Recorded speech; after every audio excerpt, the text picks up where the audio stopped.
Tento snímek nás zavádí na stavbu koncertní haly v Ostravě, jedné z nejvýznamnějších současných staveb v České republice.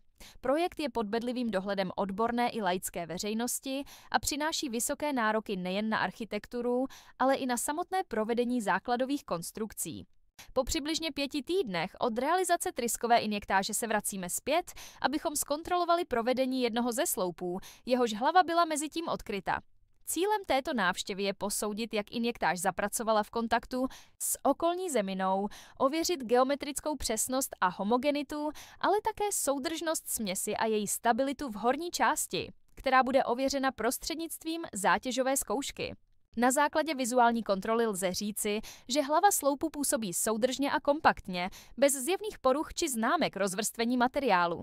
Přesto však platí, že skutečnou únosnost této konstrukce nelze spolehlivě posoudit pouhým pohledem. Proto bude tento geofyzikální prvek podroben zkoušce tlakem, který bude působit na tento prvek s vislou silou, která bude vedena přes ocelový rám za pomocí hydraulických lisů. Měření bude probíhat ve stupních s výdrží na každé úrovni zatížení a následným odlehčením.